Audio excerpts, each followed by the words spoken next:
पकौड़ी, समोसे, ये सब चीज़ें उनकी बड़ी फेवरेट थी। कई लोग बोलते थे ये ब्रह्म, कई लोग भ्रमित हो जाते थे कि इतने ज्ञानी, इतनी बड़ी बातें और तला हुआ नहीं छोड़ पाते। शरीर है तो गुरु जो शब्द है वो शरीर का नहीं, शरीर से होने वाली क्रियाओं का नहीं, वो एक बिल्कुल अंतस चेतना कहाँ अटकी हुई है। और उसको आप पहचानेंगे कैसे?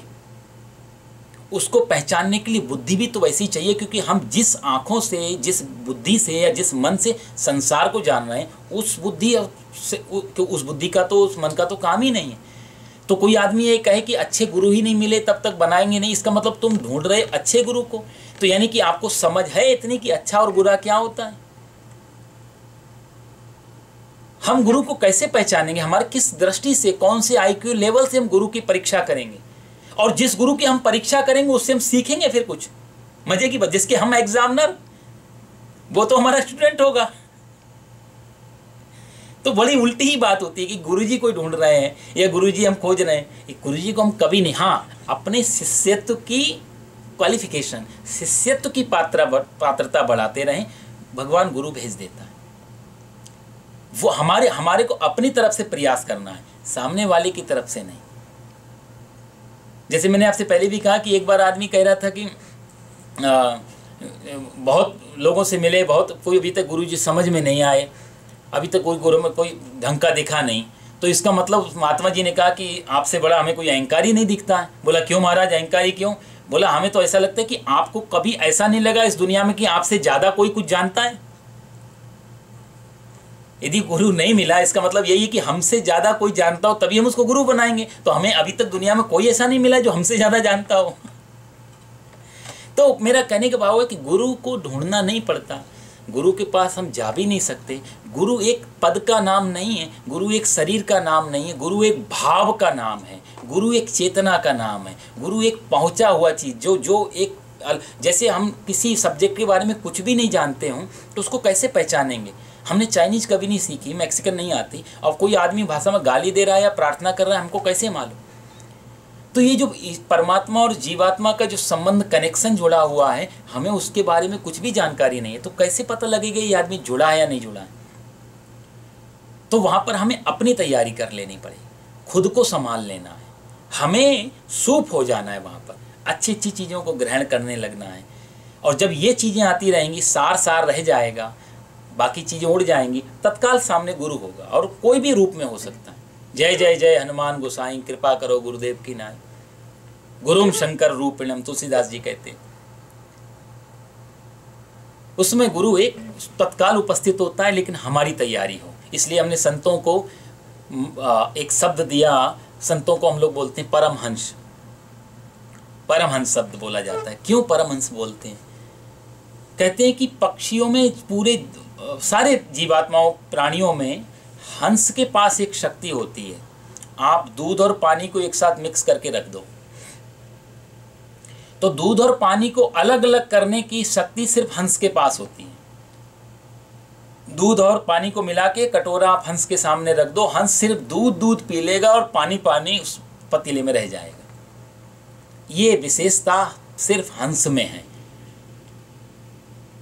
इसीलिए संतों को हमने परमहंस कहा कि वो दुनिया में रहते रहते इसी तरीके से सिर्फ दूध को, सार को निकाल लेते हैं इस दुनिया से, बाकी चीज़ें पड़ी रहती हैं। वो रहते इसी में हैं। जैसे कमल खिलता कीचड़ में ही है, बनता भी कीचड़ में है, रहता भी कीचड़ में है, लेकिन पानी की बूंद आप कमल की पत्ती पे डालो तो बिल्कुल पत्ती गीली नहीं कर पाता। आप पूरी पत्ती को डुबा ही दो, कभी आप करके देखो, कमल की पत्ती को आप डुबा करके देखो, वो फिर भी सूखी निकलेगी। पानी का असर जैसे कमल की पत्ती पे नहीं रहता। और मजे की बात, वो कमल उसी जल में है, वो जीवन है, वो जल उस कमल का। ये लक्ष्मी माता ये कमल के फूल पे बैठी है, ये सरस्वती कमल के फूल पे बैठी हैं। ये बहुत बड़ा संदेश जाता है हमारी इन मूर्ति। पैसा लिया, लक्ष्मी माता ने पैसा दिया है, लेकिन उस पैसे में वैसे ही कमल की तरह वो पैसा हमारे जीवन के लिए बहुत जरूरी है, लेकिन उसमें डूबना नहीं है। उसके साथ ऐसी असंग रहना है कि कभी भी छूटे तो हमको कोई पीड़ा ना हो। ये लक्ष्मी माता का एक तरफ उनका आसन माता लक्ष्मी का कमल है और वाहन उनका उल्लू है। ये दोनों बहुत बड़े संदेश, ये सब गुरु का ही काम कर रहे हैं। तो जब हमारे सीखने की जिज्ञासा बढ़ जाती है तो प्रकृति तत्काल हमारी गुरु हो जाती है। यदि शॉर्टकट में आपको बताऊं, हम कितना सीखने की जिज्ञासा रखते हैं, क्या सीखने की जिज्ञासा रखते हैं, वो हमको प्रकृति हमको उपस्थित करा देती है। चोर को, भंगेड़ी को, तमाकूबाज को, शराबी को, इन सबको तो यार दोस्त मिल ही जाते हैं ना उनके गुरु। कहीं भी जाएगा ये चीज़, ये आदमी ढूंढ ही लेगा कहीं ना कहीं से। तो संतों को संत मिल जाते हैं।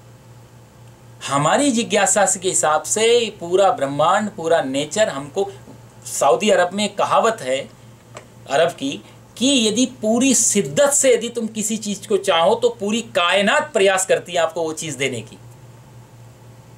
चाह हमारी कितनी गहरी है, इच्छा कितनी बलवती है, वो हम पे डिपेंड करता है। पूरी कायनात तैयार रहती है, पूरी प्रकृति तैयार रहती है हमको देने के लिए। खोज होनी चाहिए पागलों की तरह। जैसे विवेकानंद जी ने कहा था ना स्वामी जी से, भगवान कब मिलेंगे, भगवान कब मिलेंगे, भगवान परेशान कर दिया था। तो स्वामी जी महाराज ने नहलाने ले गए, डुबकी लगा दिया, भीतर ही थोड़ी देर रख दिया। विवेकानंद जी का दम घुटने लगा, बाहर निकले, घबराए, अरे तुमने गुरुजी, मैंने तो भगवान के बारे में पूछा, आप तो हमारी जीवन लीला ही समाप्त करने चल दी। मर ही जाता, थोड़ी देर और नीचे डुबा के रखते। रामकृष्ण जी का इतनी बेचैनी होगी, जिस दिन उस दिन परमात्मा तुम्हारे सामने होगा, तुम्हें पूछने की जरूरत नहीं पड़ेगी। बेचैनी कितनी है सीखने की। तो गुरु के गुरु अनंत व्याख्याएं हैं गुरु के। और गुरु हम लोगों ने तो हमको पढ़ाने वाले जो हमारे सामान्य जीवन में जो हमने उनको भी गुरु कहा। पुराने समय में तक्षशिला नालंदा यूनिवर्सिटी तक हमारे टीचर गुरु होते थे, ये परंपराएं नहीं।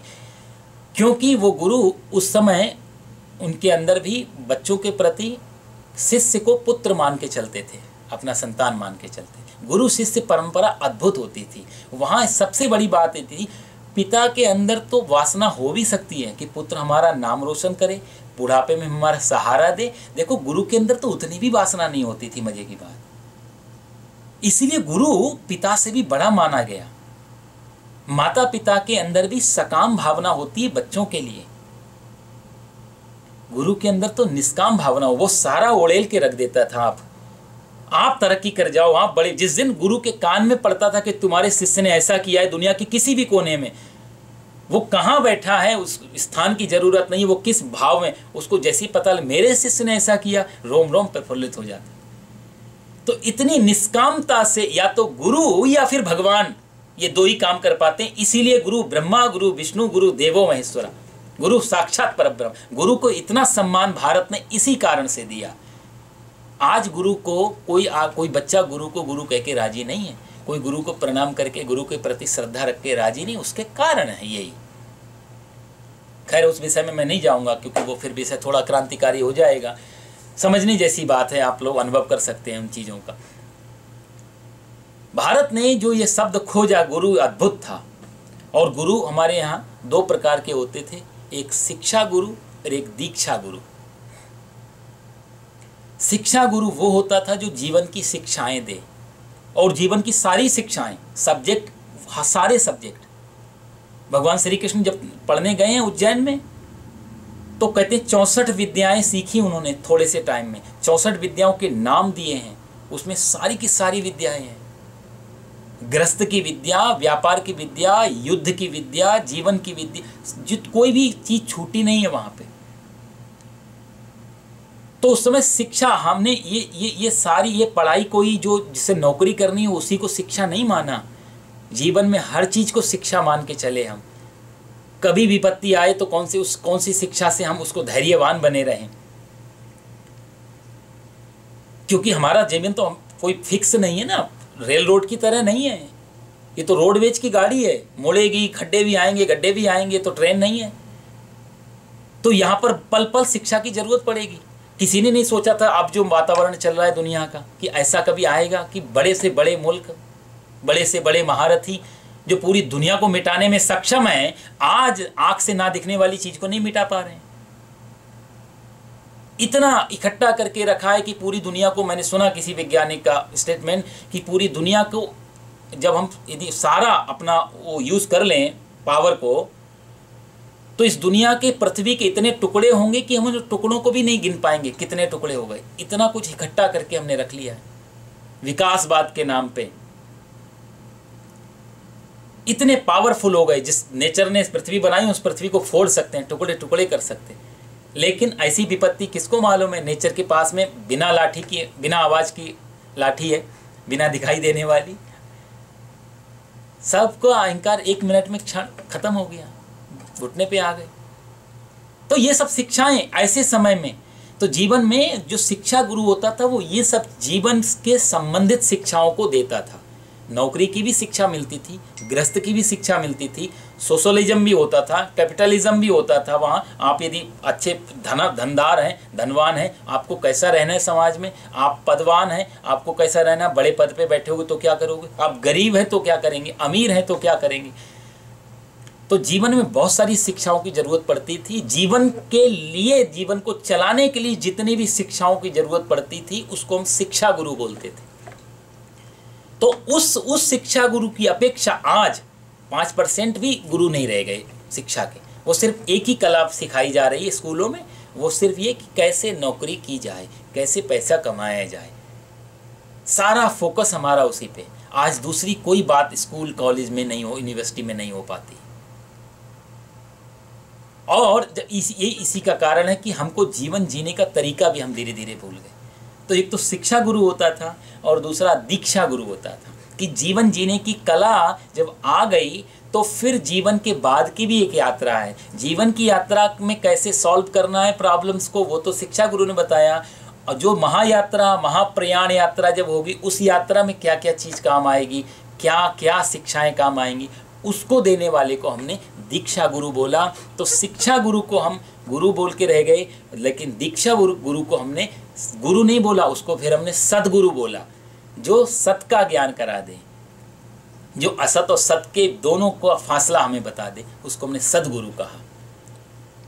तो जीवन में दोनों प्रकार के गुरु होने की परंपरा हर व्यक्ति के पास उस समय होती थी।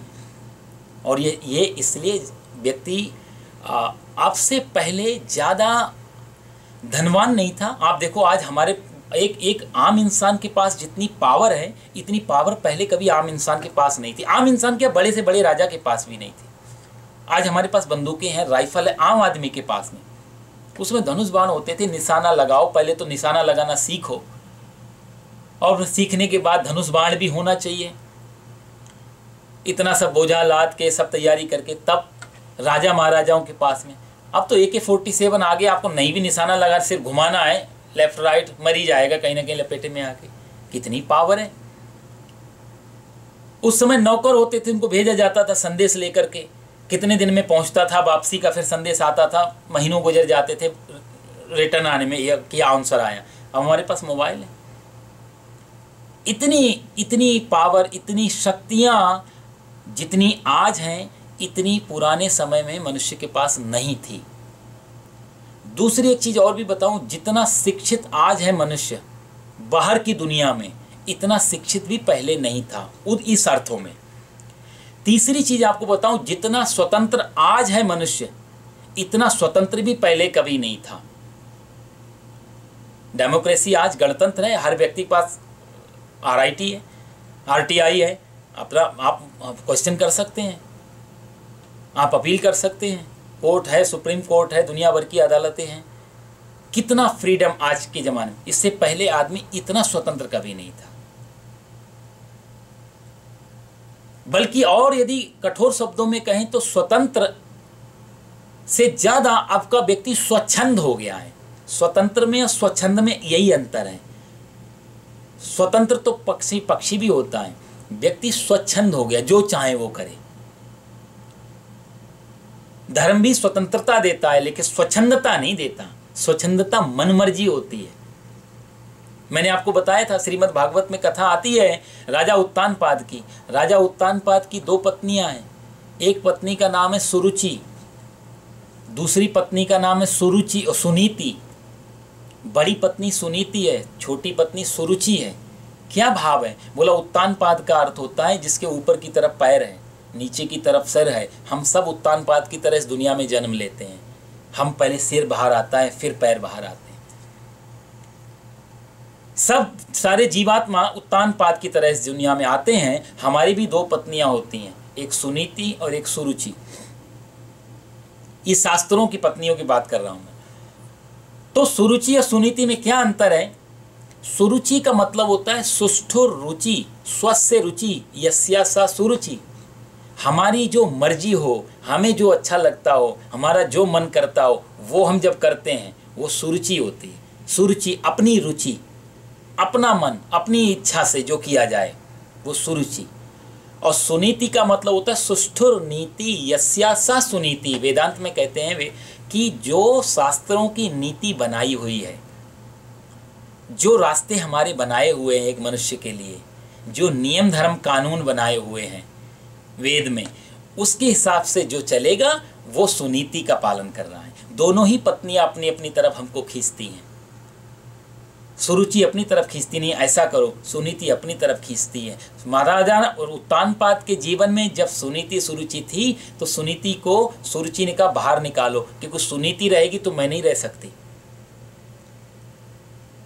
भाई दोनों चीजें, अंधेरा और प्रकाश एक साथ कभी नहीं रह पाएंगे, या तो अंधेरा ही होगा या प्रकाश होगा।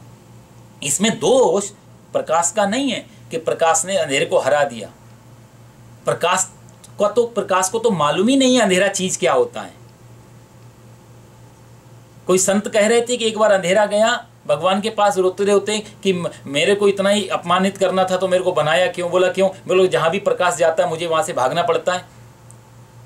भगवान बोले चलो प्रकाश से बात करते हैं, आपको क्यों भगा देता? प्रकाश को बुलाया उन्होंने। बाद में प्रकाश आया, बोला अंधेरा आया था मेरे पास में, बोल रहा था कि आप उसको बहुत परेशान करते हो, जहाँ भी आप जाते हो उसको भागना पड़ता है। प्रकाश ने बोला प्रभु मैंने तो ऐसा कभी देखा नहीं उसको, मेरे को एक मिलवा दो तो मैं बातचीत कर लूँ उससे।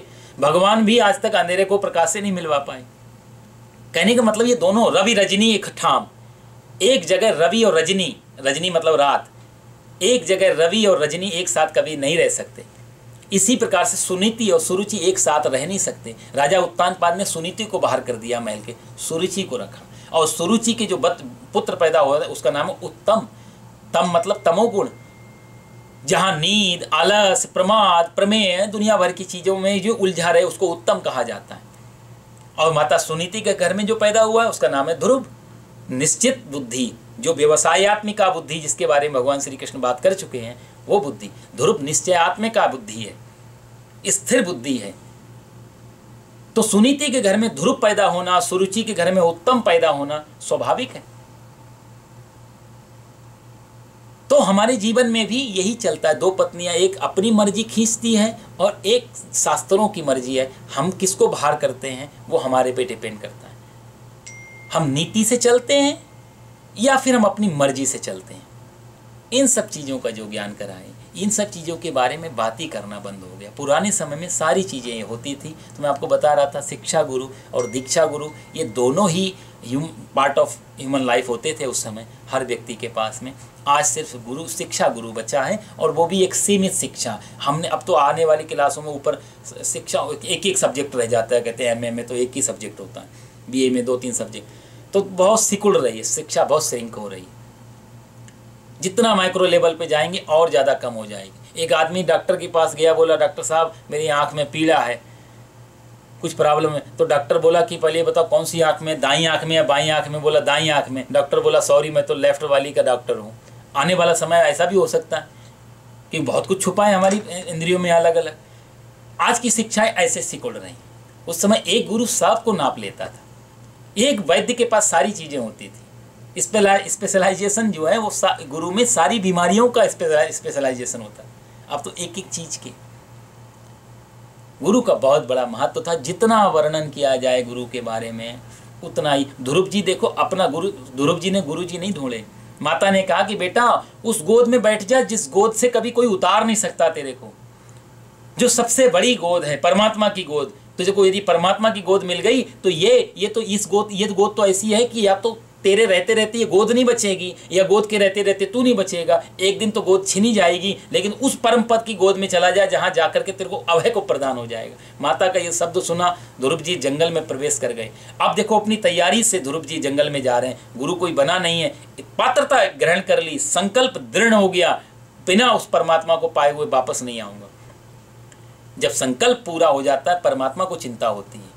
जब तुझसे ना सुलझे तेरे उलझे हुए धंधे, जब तुझसे ना सुलझे तेरे उलझे हुए धंधे, तो सारा कुछ उस पर छोड़ दे ये बंदे, वही तेरी मुश्किलें आसान करेगा, और जो तू खुद ना कर सका वो फिर भगवान करेगा। फिर परमात्मा हमारी चिंता करने लग जाता है। एक बार हम छोड़ दें उन चीज़ों में। ध्रुव जी के चिंता करते हुए स्वयं नारद जी को भगवान विष्णु ने भेजा, और नारद जी ने आकर के परीक्षा ली, गुरु बने। ओम नमो नमो भगवते तुभ्यम वासुदेवाय धीमहि मंत्र दे दिया, भगवान मिल गए। कहने का भाव यह है कि हमें गुरु की तलाश नहीं, बल्कि हमें शिष्य की पात्रता के लिए प्रयास करना चाहिए।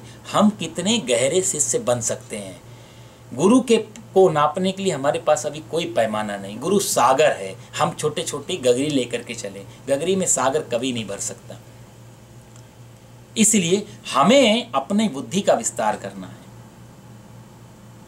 ना कि गुरु की परीक्षा, वो फिर मुश्किल में डालेगी। तो गुरु सदगुरु का बहुत ज़्यादा महत्व है।